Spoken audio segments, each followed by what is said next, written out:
All right. I'd like to start off by saying Barakatah Yahweh, Ba'ashem Yahweh Shai, Ba'ashem Racha Kodash. Welcome to another live lesson. The name of this one is Two-Thirds Won't See It Until It's Too Late. And pretty much this is the title that came to me earlier. And Spirit gave me a few precepts to put together to go into this lesson. You know, just building off of how the word is being taught out here in these streets. But two-thirds are not going to get it. You know, and we have to understand that this is prophecy. And this is why the scriptures say that he that is of great understanding is slow to anger. You know, because we understand that they're not going to get it because they're blinded. This is to fulfill prophecy. The Lord said that his words don't go out void. Excuse me. Now, do we still, you know, get emotional at times? Do we still get upset at times? You know, yeah, because we're still in the flesh, you know, and we have all the emotions of the Most High, Yahweh Bashem Yahweh Shai, you know, so even in that, you know, moments of getting upset and pissed off and, you know, things of that nature, especially when it comes to the doctrine, the gospel that we're teaching, you know, and we being fervent for it, you know, and defending it, you know, of course you're going to get upset.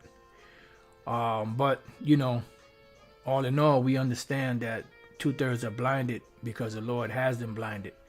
Now, I found this saying because I was trying to find like a background, you know, for the opening of the lesson. And I found this saying, and it's attributed to many different people. There's not one person that, you know, some sites say it's unknown. I believe this one says unknown. Yep. Unknown, like unknown.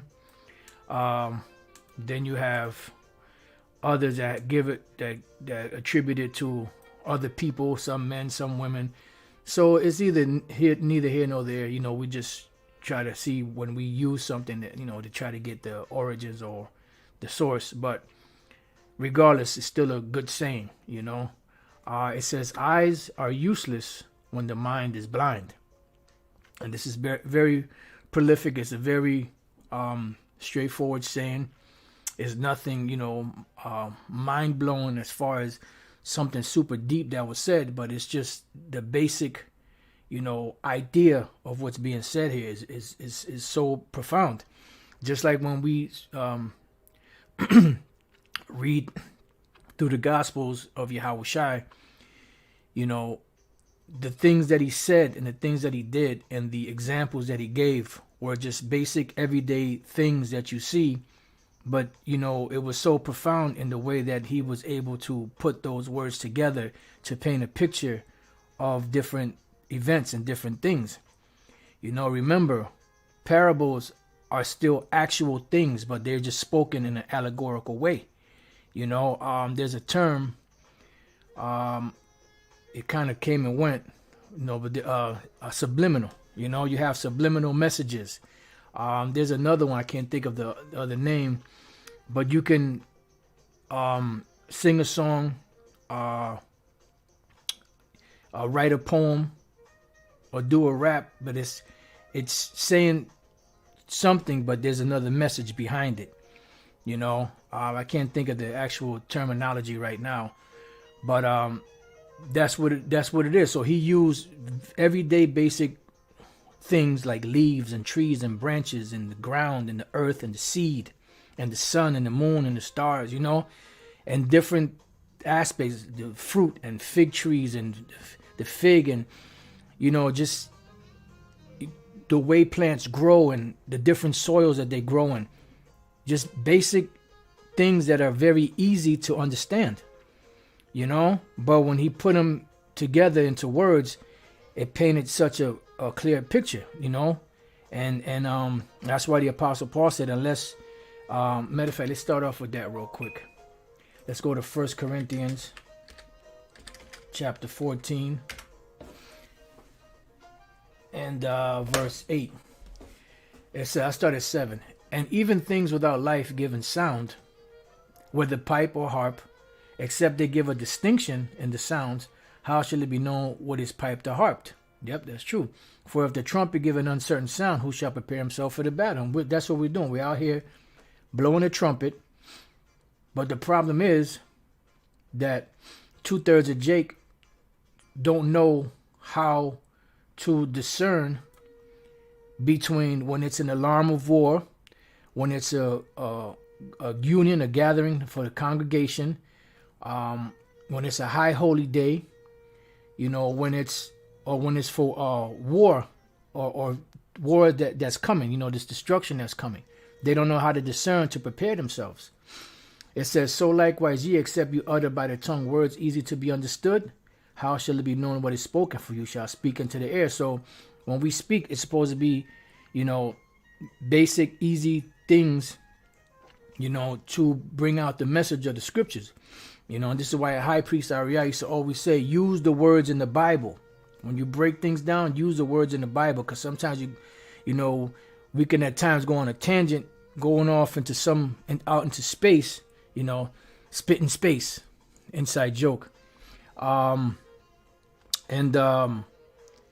then lose, the message because you're trying to get too deep, So that's the point. So now let's just go to the scripture. Let's read this again. Eyes are useless when the mind is blind. And that is very profound, because you may be able to see in front of you. You might be able to not be able to have the perception not to bump into stuff. But mentally, if you're blind, you won't be able to see it. So you can't follow that path.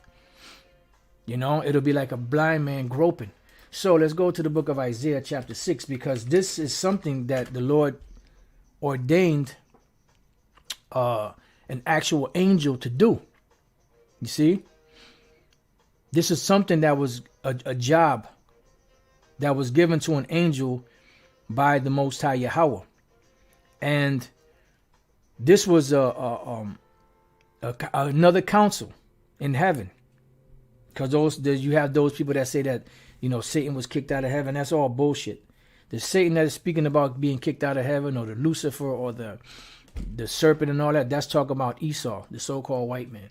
But anyway, that's another lesson for another time. Isaiah chapter 6 verse 5, it says, then said I, woe is me, for I am undone. This is dealing with the prophet Isaiah. And the reason why he said that is because he saw the glory of the Lord.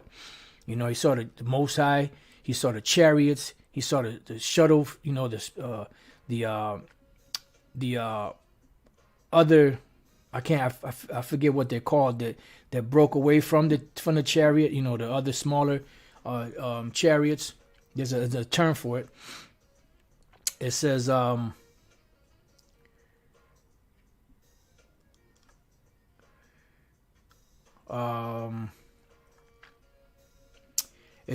because I am a man of unclean lips. So when he saw the glory of the Lord, he was like, wow, man, destruction unto me, because I'm undone. I'm a man of unclean lips, and I dwell in the midst of a people of unclean lips. For mine eyes have seen the King, the Lord of hosts. And this is why the Lord said, let's go real quick through the mouth of the Apostle Paul in the book of Philippians chapter 2, because there's hope for the elect. But the job of the elect, which they're going to do anyway, is to get away from all of the ways of Jake. Get away from the things of this world. Now, that doesn't mean you can't drink. That doesn't mean you can't listen to music. That doesn't mean you can't dance. Doesn't mean you can't watch movies or watch, a comedy if you want to watch a comedy, or whatever the case may be. You could still do things, but just have a different mindset, a different mind frame. As the scriptures say, using the world, but not abusing it. So this is Philippians 2:15. It says, I'll start at 14. Do all things without murmurings and disputings, that you may be blameless and harmless, the sons of the Most High, because the Lord is raising up his sons. But right now, 2/3 of Jake, they're sons of Esau, sons of the devil, sons of Belial. So the sons of the power and the daughters also are being raised up by the Lord, and given a different mind frame than the world has. And that's why Yahushua had a beef with some of his brothers and his sisters, because he said, the world cannot hate you, but me it hateth, because I speak of the world, that the deeds thereof are evil. So when you living in a corrupt world and you're speaking against the corruption, you set yourself up to be a victim, to be a target. They hate him that reproveth at the gate. In the time of universal deceit, telling the truth is considered a revolutionary act. And when there's a revolutionary act against standing government, what happens? That's treason. They persecute the person, whether they lock them up, put them to death, demonize them, or whatever the case may be. Salakia. So it says that you may be blameless and harmless, the sons of the Most High, without rebuke, in the midst of a crooked and perverse nation. Because, Jake, we're in the midst of a crooked and perverse nation. Thorns and briars and serpents and vipers, that are constantly trying to pull us away from this truth. Like the analogy of the bucket of crabs. You see one crab trying to get out, the other one grab him by the leg and pull him back down. So that's the same analogy that's going on. And that's Jake. These are Israelites. This is something that Israel does, which proves that we're the Israelites. So it says that you may be blameless and harmless, the sons of the Most High, without rebuke, in the midst of a crooked and perverse nation, among whom ye shine as lights in the world. Why? Because this glorious gospel has shined unto us. So going back to Isaiah 6, right? Now we're going to go to the verse 6. It says, then flew one of the seraphims unto me. Now the word seraphim, depending on the use, it could either be describing a missile and the way it flies, as in other chapters. In this case, it's speaking about an angel. It says, then flew one of the seraphims unto me, having a live coal in his hand, which he had taken with the tongs from off the altar. So this coal is what? It's a purifying agent. You always hear Apostle Tara go into it, how in the water filters and other things, charcoal is one of the main one of the main things used for the cleaning of it. Right? It says, and he laid it upon my mouth and said, lo, this hath touched thy lips. So you've been cleansed now, and thine iniquity is taken away, and thy sin purged. Remember, yesterday we did a lesson called our propitiation. Blessed is the man upon whom the Lord imputeth not iniquity, and in whose spirit is no guile. So Isaiah, the other prophets, and certain Israelites that are part of the elect have been our sins, Lord's will we be part of the elect, have been wiped away. See, now we got that clean slate, as the scriptures, the scriptures don't say it that way, but in the sense of what it means to have a clean slate when you type that in. So it goes on, it says, also I have heard the voice of the Lord saying, whom shall I send, and who will go for us? Then said I, here am I, send me. Now this is not Isaiah that did this. This is the actual angel that we read about, that is, well, actually this is the angel that the Lord is sending to complete this mission. And he said, go and tell this people, hear ye indeed, but understand not, and see ye indeed, but perceive not. So how do we know that this is not dealing with Isaiah himself, even though he went and told the people and talked to the people and said these things, and they didn't hear him? But how do we know that this is dealing with the actual angel that actually came down to block this knowledge away from the other Israelites that are part of the 2/3 that are not meant to get this? Well, let's go real quick to the book of Genesis, how High Priest Ariah used to say it. Genesis, or Genesis, chapter 3, and let's go to the 22nd verse. And Yahweh's powers said, behold, the man is become as one of us to know good and evil. So now, Adam knew both sides of the tree, right? And knowing both sides of the tree is part of being a perfect judge. To come full circle means to go back to learn righteousness, and then that way, which is the tree of life, and then that way, that would be the key to eternal life, right? So it says, the man has become as one of us to know good and evil, and now, lest he put forth his hand and take also of the tree of life and eat and live forever. So right now we're eating off of that tree of life through the spirit and power of Yahweh Bashem Yahushai and Barakatah Yahweh Bashem Yahushai for that. It says, therefore the Lord Yahweh's powers sent him forth from the Garden of Eden. So they moved him out of that area, right, to till the ground from whence he was taken. So now they have to toil and labor by the sweat of their brow, which we all have to do to this day, because the earth is not yielding the benefits that it used to when it was first created. Because when it was first created, it was perfect. When sin entered into the world, it became corrupted. So everything became corrupt. It says, so he drove out the man, listen good, and he placed at the east of the Garden of Eden cherubims. What are cherubims? These are strong ones. These are angels. So these cherubims, or these mighty ones, were placed in the east of the garden, and a flaming sword which turned every way to keep the way of the tree of life. So in other words, they were the protectors of the tree of life, which is the knowledge to get back into righteousness. Now, this, like a small example of this could be those of you that have seen that movie Thor. I'm not sure which one, if it was the first one. You had the actor Idris Elba that played the angel with the big sword, and he was girded up, and he was at the gate, standing there waiting. What was he doing? He was guarding the entrance into that city. So the entrance into eternal life, which is to eat of the tree of knowledge of good and evil, the angels were protecting that so that nobody can get back to it, because the world had to go into a certain, into wickedness pretty much, so that the Lord could judge it and then bring righteousness back into it. But that goes into another lesson. I just wanted to bring that out just to show you that this was an actual angel that the Lord commissioned to do this thing. And he said, go and tell his people, hear ye indeed, but understand not, and see ye indeed, but perceive not. And that's why when you try to break the scriptures down to certain people, they can't get it, because there's a mental block there. They have eyes, but they're useless when the mind is blind. Okay? So it goes on to say, make the heart of this people fat, which the heart is the mind. Make it fat and make their ears heavy. And for what reason? And shut their eyes, lest they see with their eyes. Because see, if they don't understand, they can't receive the benefit. If they understand, they receive the benefit, salvation, because the word will enter into them. They'll have that mark in Ezekiel 9:4, the Thawah, which is an exemption from judgment. Right? So it says, lest they see with their eyes and hear with their ears and understand with their heart. Because remember, it says, with the mind man believeth, and with the mouth confession is made unto righteousness.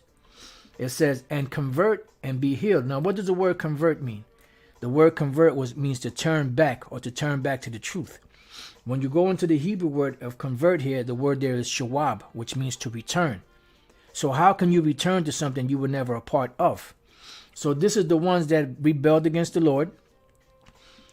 If the angel didn't block them from understanding this truth, they would return to the Lord and be healed. Because what is the most powerful healing agent? The words of Yahweh Bashem Yahushai.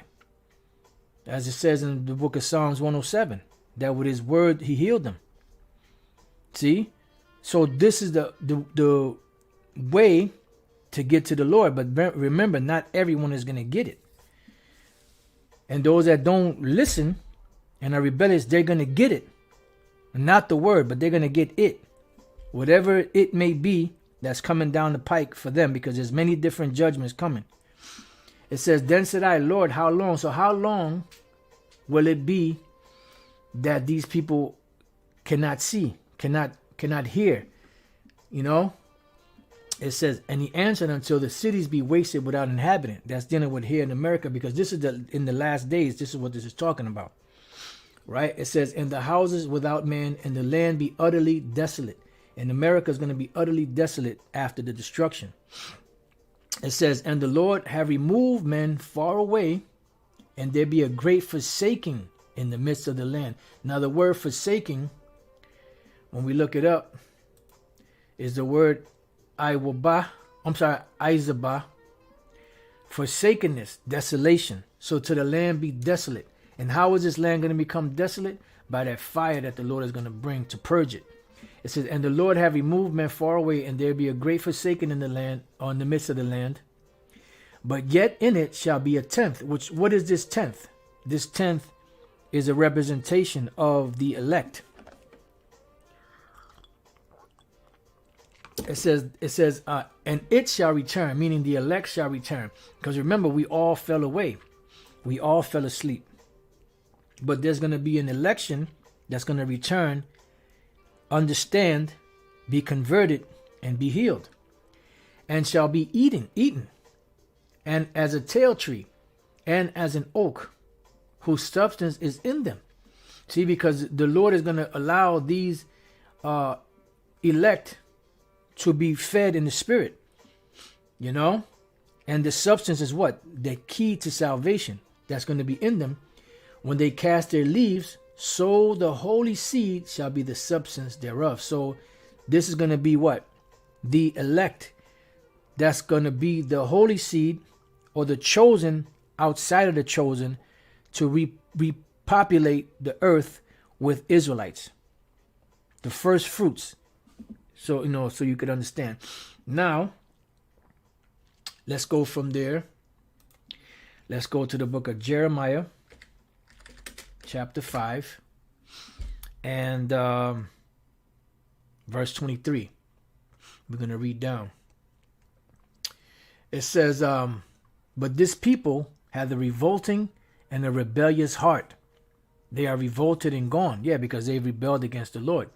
Neither say they in their heart, let us now fear the Lord our power. Why? Because they were blocked from that. See, that ingredient that is needed to please the Lord was blocked from their mind.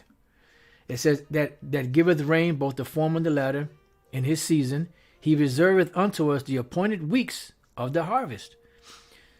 Your iniquities have turned away these things, and your sins have withholden good things from you. This is dealing with the blessings from the Lord, whether it be the land or the riches or the cattle or whatever the case may be. And it's also dealing with this knowledge, which are the ultimate riches. So this was withheld from Jacob because of their iniquities. And this was already set up that way. Psalm the 69th chapter says it best when the King David, you know, had said, you know, to let their table become a snare, you know, and that they could not come into the righteousness of the Lord. It says, for among my people are found wicked men, they lay wait, as he that setteth snares, which are traps. They set a trap, they catch men. And this is why you see Jake on a campaign.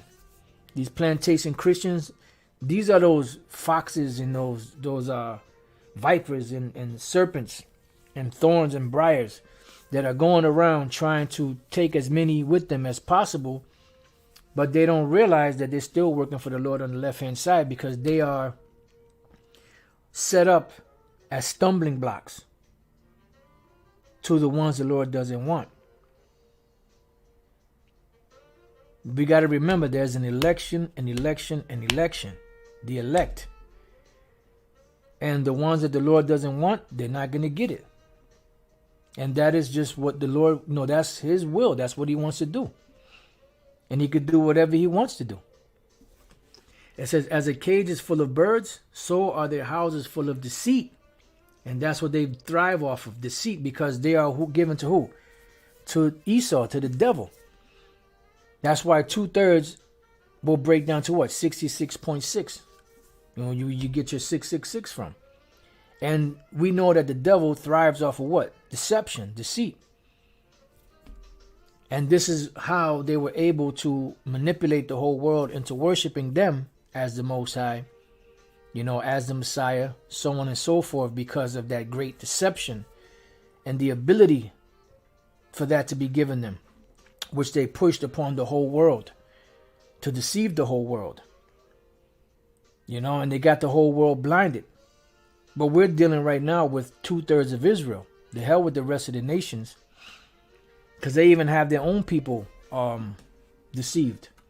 Therefore they are become great and waxing rich. Yeah, because the further away you get from the Lord, the greater the benefits you receive in this world. Because if you're going to serve somebody, like the song goes by Bob Dylan, you're either going to serve the Most High or you're going to serve Satan.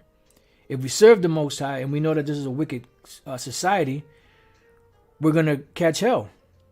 The Lord's going to bless us. We're going to get blessings and, and abound. But there's going to be times where you're going to be low. It's going to be times where you're going to not do so well.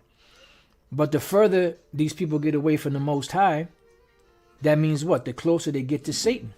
And the closer they get to Satan, the better off they are in this world, in this society. And I mean it in a sense of financially, doing good.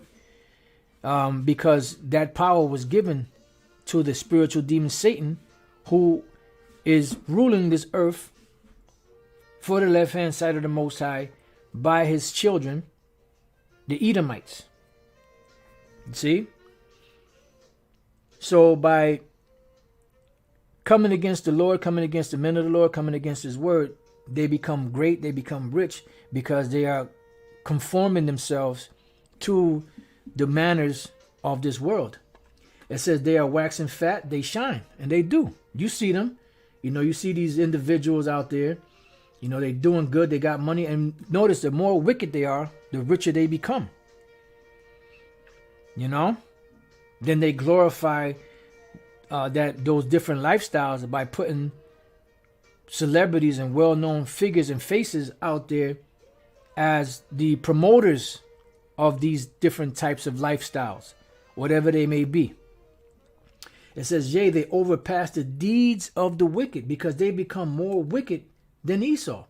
They could teach Esau a thing or two of how to be wicked. Esau had to jump back and say, God damn. They had to jump back and say they thought that they were wicked till they saw Jake in their super wicked state.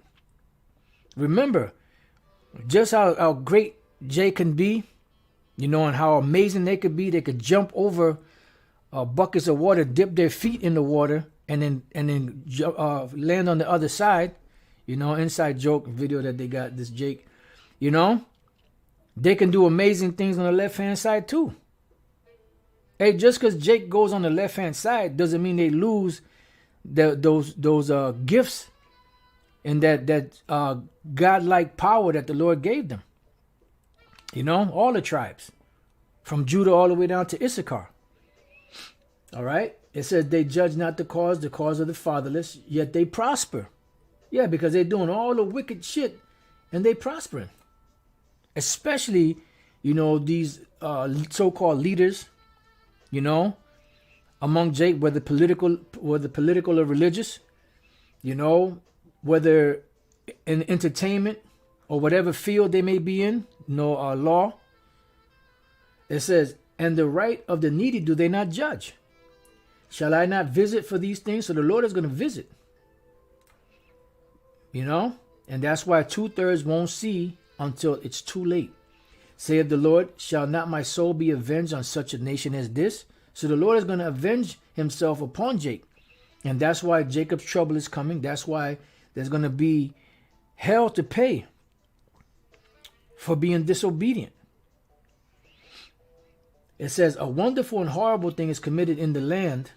The prophets prophesy falsely. So you have these false prophets like General Yohana, Bishop Nate, Elder Rakav, the GOCC, and many others. And Jake loves that. And the priests bear rule by their means. Yeah, because they're not upholding and representing the Most High, Yahweh Bashem Yahushua. They're upholding and representing themselves. Some of them were so bold that they even got rid of the names. I ran into a precept where when I was, the Spirit had me put this lesson together, and going back to Jeremiah, and these particular men told him, look, you don't prophesy in the name of the Lord anymore. At least we put you to death. Which showed you that 2/3 of Jake do not like those names. All right. And my people, so let's read this again. The prophets prophesy falsely, and the priests bear rule by their means, and my people love to have it so. And what will you do in the end thereof? Why? Because, yeah, you can ridicule now, you can laugh now, but what happens? You're going to pay later. They did that to Yahushua back then, and they just knew in their mind that they were righteous in the things that they were doing. You just knew those people, those Israelites back then that were mocking and ridiculing the Lord while he was on the cross.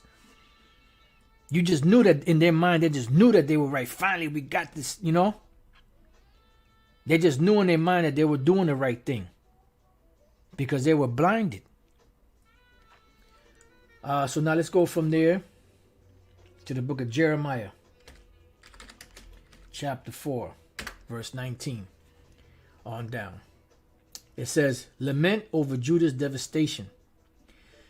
Jeremiah 4:19. My bowels, I am pained at my very heart. My heart maketh a noise in me.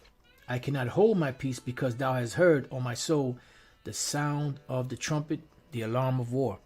So Jeremiah heard it and understood it. And he saw, because he's a prophet, he saw the devastation that was going to come upon Jake back then during the Babylonian Empire and even to this day. Because some of this pertains to the Babylonian Empire and some of this can be used today, you know, for the destruction of Israel that's coming here in America, which is Babylon the Great. It says, destruction upon destruction is cried, for the whole land is spoiled. Suddenly are my tents spoiled and my curtains in a moment. How long shall I see the standard and hear the sound of the trumpet? And this is why Yahushua, when he came to Jerusalem, what did he do? He wept. Because he told the women, he said, if you had known what belongs unto your peace this day, but it is hid from thine eyes. And that was like 30-something years before it actually happened. My goodness, what's going on here? All right. It says, for my people is foolish. See, they have not known me. Although they, you know, as one of the brothers put on the comment board in Isaiah 29 chapter, they with their lips, they flatter them all. Say, oh yeah, I love the Lord and this, that, and the other. But their deeds show different. Their deeds are like the deeds of Esau. It says, they are sottish children, meaning they're stupid. Brutish. Let's look up the word sottish. Sakal. Fool. They're fools. Foolish. Stupid. So my people is foolish. They have not known me. They are sottish children, and they have none understanding. See? So the part of the none understanding goes back to what? To that commission that the Most High gave that particular angel not to allow Jake to get this knowledge. Certain ones of them. They are wise to do evil, but to do good, they have no knowledge. Yeah, you ask them about rolling a blunt or committing adultery or being a mole or whatever the case, they can break it down to the very last compound. You know, but you ask them something pertaining to the scriptures that would concern their salvation, they're lost. They're lost in space. Spit into space. Inside joke. All right. Let's go to Isaiah chapter 1. Oh, Lord. Isaiah chapter 1.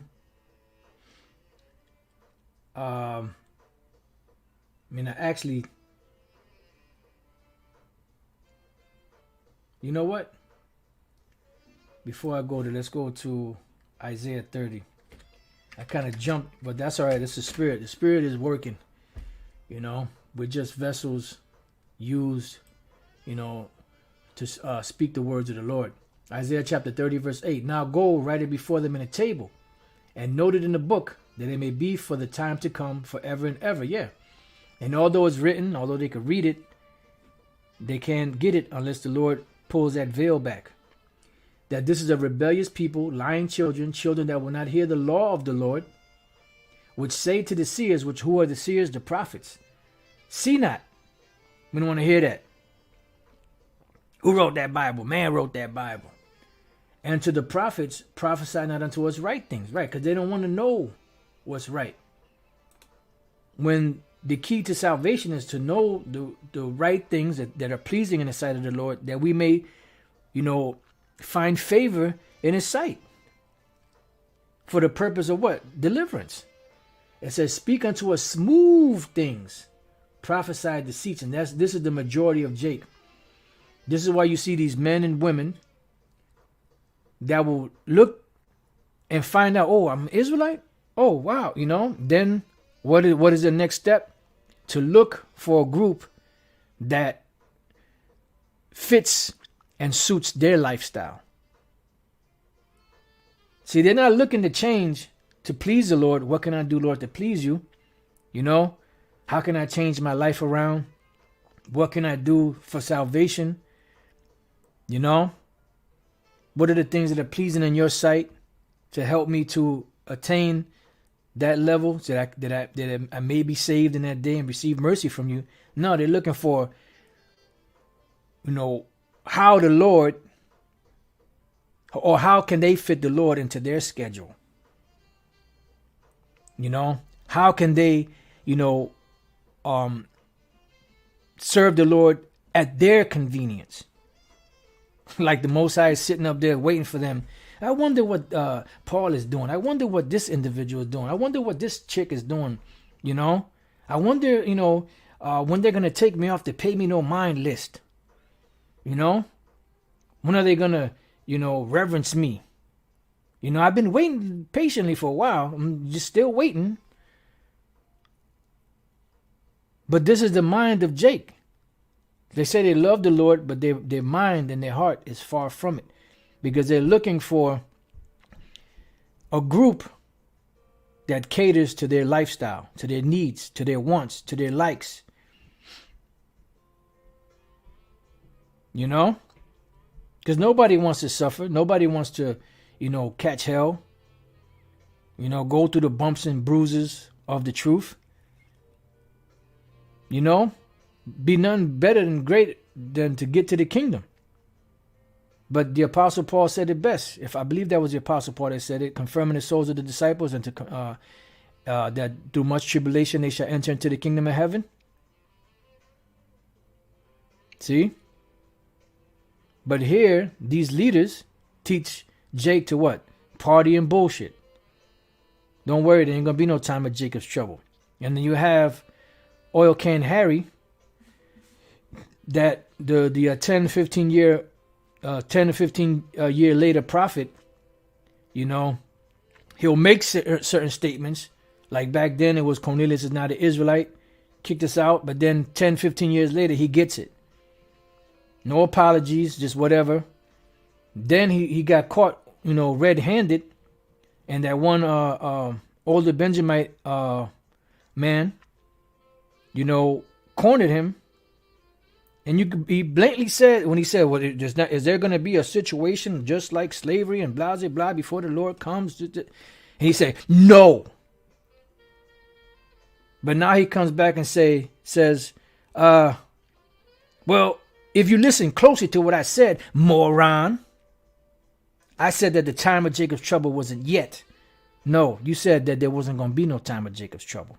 Just like the ISUPK said that the time of Jacob's trouble is gay.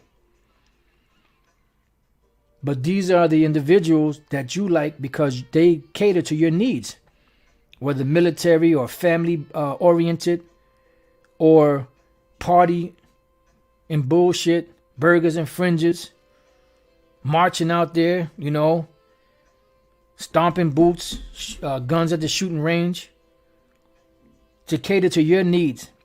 Now what can you do to please the Lord? Now that you found out the way, what can I do to mend my ways? No. What can the Lord do for me? What can he do for me to fit around my schedule? Because I got a busy schedule. Life is hectic. Amazing. Anyway, get you out of the way, turn aside out of the path, cause the Holy One of Israel to cease from before us, because they don't want to know the ways of the Lord. So that's why whenever you bring that out, you could tell just by their reaction. All right. Says, wherefore thus saith the Holy One of Israel, because you despise this word and trust in oppression, because that's what you do, and perverseness, and stay thereon, therefore this iniquity shall be to you as a breach ready to fall. Because it says, knowledge and wisdom shall be the stability of thy times and strength of salvation. So the rejection of that knowledge and wisdom will be what? Destruction, instability in the time of Jacob's trouble. Swelling out of a high wall, Salakia, whose breaking cometh suddenly at an instant. So you're not going to know when it's going to come. It's just going to come instantly. Boom, out of nowhere. You never know. Inside joke. And he shall break it as the breaking of the potter's vessel that is broken in pieces. Yeah. So the Lord is going to break you up. He shall not spare, so that there shall not be found in the bursting of it assured to take fire from the hearth. So there's going to be no form of mercy left once the Lord closes those doors of mercy. You're not going to find no reprieve. You're not going to find that shade that you're looking for. You're not going to find an escape, relief, because the relief is here and you're rejecting that relief. It says, or to take water with all out of the pit. For thus saith the Lord power, the Holy One of Israel, in returning and rest shall you be saved. See? The key is to return. But you can't return unless the Lord put the Spirit on the individual to return. Remember, Yahweh said, no man can come to me except my Father which sent me, draw him, and I will raise him up at the last days. It says, in quietness and in confidence shall be your strength. See? So if you return to the Lord, in quietness and confidence shall be your strength. Knowledge and wisdom shall be the stability of thy times. And you shall be quiet. Free from hurt. Free from the commotion of this world. Free from all of that. Now some of the elect will suffer this because that is their way to magnify and glorify the Lord. There have to be examples, and then there have to be, a good amount. The number I don't know. The Lord knows. That will be raised from the grave. To go into the chariots first, and then the ones that are alive follow after. But for the most part, the elect will be protected. I just speak, this is the thought that's coming to my mind now. I believe that those of the elect that will be put to death for the word will not be in a frightful state of mind, panicky state of mind in their mind when all this stuff goes down. The Lord will give whoever they be the mental stability and the freedom of mind from fear to be able to go through it and pretty much not even be fazed mentally by it. That's just something that came to mind just now, that the Spirit is on me to say. It says, but ye said, no, for we will flee upon horses. Therefore shall you flee. And you're going to flee. You're going to flee from these different troops. You're going to flee from wild beasts. You're going to flee. You're going to be mainly from these troops. And we will ride upon the swift. Therefore shall they that pursue you be swift. Remember, these devils are coming in like a flood. Just like they did in Jerusalem back in 70 AD. 1,000 shall flee at the rebuke of one. At the rebuke of 5 shall you flee. Right? Like you have an army. You have a standard bearer. The standard bearer has the flag. The one army is stronger than that other army, and they flee. And although if the standard bearer falls, somebody else will pick up the standard, but if the army has fled and the standard is still there, that's all you're going to see. It's just that standard, that pole with the flag on it. So it says, 1,000 shall flee at the rebuke of 1, at the rebuke of 5 shall you flee, till you be left as a beacon upon the top of a mountain, and as an ensign on a hill. Yeah, so all that's left is what? Just the standard. In other words, you're going to be totally wiped away. You ain't going to have certain Jakes be able to still live in their homes, you know, and enjoy the fruits of their labors. These devils are coming for everything. They want everything and anything. All right, now, let's go from there to Luke. I'm sorry. Yeah, because I read that. Yep. So matter of fact, let me go back to Jeremiah 4:22, because there's a point in there that I wanted to get.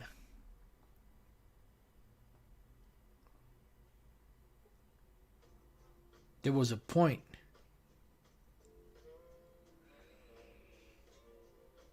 Matter of fact, you know what? No, let's go to Isaiah chapter 1 and verse 2. Because I had it, but I don't think I read this one. Hear, O heavens, and give ear, O earth, for the Lord has spoken. I have nourished and brought up children, and they have rebelled against me. Because the Lord said, what more could I have done for my vineyard that I didn't do? Jeshurun waxed fat and kicked. The Lord promised us a land flowing with milk and honey. He gave it to us, and what happened? We went off. We got fat, and we forgot the Lord. The ox knoweth his owner, and the ass his master's crib. So you have animals that know who their owner is and who their master is. But Israel does not know, my people does not consider. Yeah, because you don't consider that Yahweh Bashem Yahushai. This is your power. That he looks like you. Or you look like him. You would rather go to somebody that looks like Esau, the enemy, to help you. And all they've done since they've been here is help themselves. Sinful nation, a people laden with iniquity. What does it mean to be laden? It means to have an abundance of stuff on you. Like you see a burro or a donkey, and they have those sacks on them, and they put it as much as just before the straw that breaks the camel's back. He's a beast of burden. So Jake's sins are like big sacks that are full of all kind of stuff. You know? It says, sinful nation, a people laden with iniquity, a seed of evildoers, children that are corrupters. They have forsaken the Lord. They have provoked the Holy One of Israel to anger.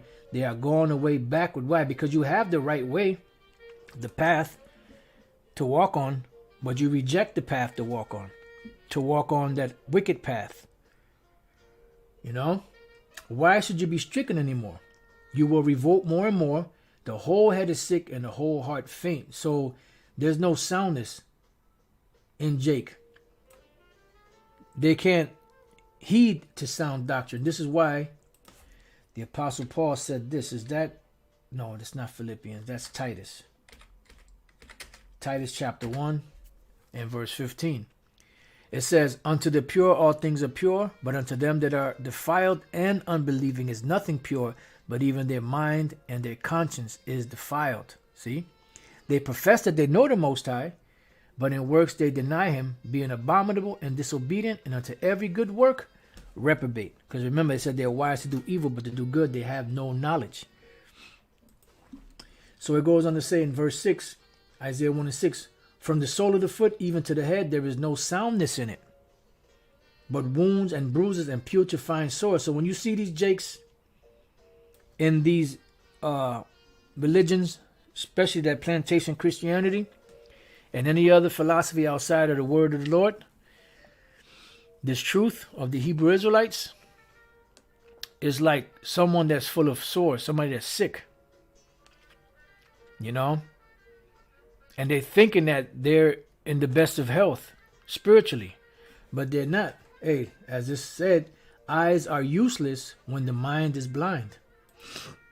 It says they have not been closed, neither bound up, neither mollified with ointment. Yeah, so they have not been treated with this word. Because if they were treated with this word, what happens? They would be healed. All right, now, let's go from there to Luke. I mean, I got still got a few precepts left, but I'm getting ready to close out because got to get ready for camp. This is the book of Luke, chapter 17. Wow, almost an hour went by, 50 minutes already. I'm thinking we like 30 minutes in, maybe 40. Actually about 30, but hey, funny how time flies. Luke 17:26. And as it was in the days of Noah, so shall it be also in the days of the Son of Man. So I'm gonna get this precept, and I had a few others. Like I said, I'm just gonna get that one and this one,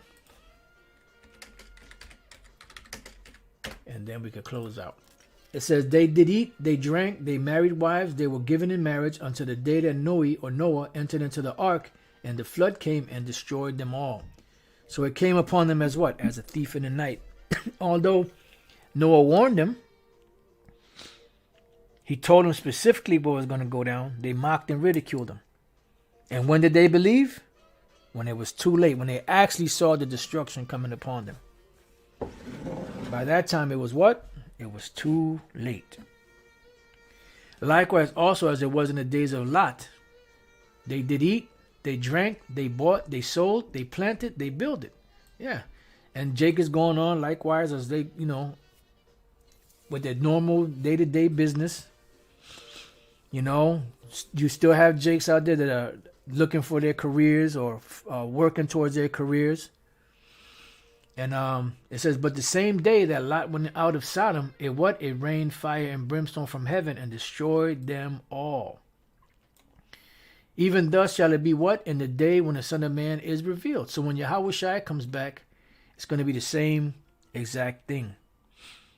It's going to take people by surprise. They're going to be still functioning and reacting as they normally do, living their life, rejecting the prophets, rejecting the message of the Lord until they be destroyed. Because once Yahushua pops out, and cracks them clouds, it's over. It says, in that day, he which shall be upon the housetop and his stuff in the house, let him not come down to take it away. And he that is in the field, let him likewise not return back. Why? Because in order for you to think upon these things, that means that you have substance. You have certain things, certain riches, certain things that you want to grab so that you can take them with you because those are your riches, right? Then it says, remember Lot's wife. Now, why did Lot's wife turn back? Because they had great substance, great riches, and she didn't know where they were going. All she knew that they had all that substance. Remember, why was Lot in Sodom? Because him and Abraham, actually, Abraham's men, servants that tended the sheep and all that, the cattle, and Lot's men that tended the sheep and the cattle, they were bumping heads because there was so much substance. It was hard for them to water their cattle. So that's where the contention came from. So Lot came to Abraham, and Abraham told him, listen, look at this land. Whichever way you go, I'll go the opposite way. That way there won't be no contention, because they had great substance. So by the time they left out of Sodom and Gomorrah and them places there, they had great substance, great riches, gold, silver, in abundance. So Lot's wife looked back because she was like, man, we should grab some. He's probably thinking maybe we should grab some of that stuff to bring with us. That's why it says here, they that be on the housetop and the stuff in the house, let them not go down to take away, down to take it away. And he that is in the field, let him likewise not return back. Remember Lot's wife. So what was she turning back to?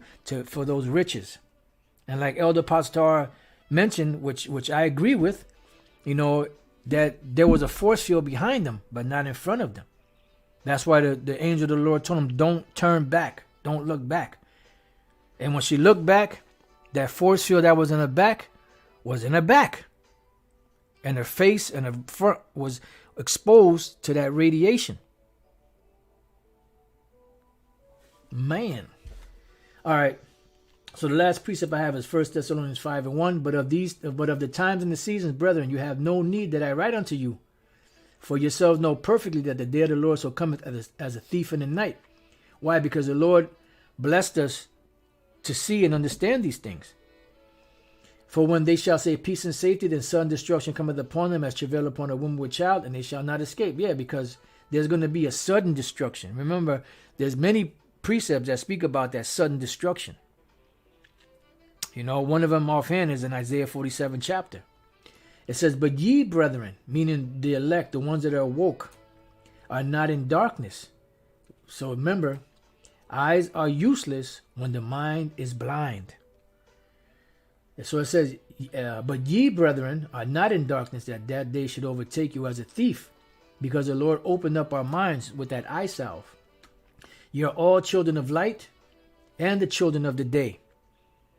We are not of the night nor of darkness. Therefore let us not sleep as do others, but let us watch and be sober. It says, for they that sleep, sleep in the night, and they that be drunken are drunken in the night. All right.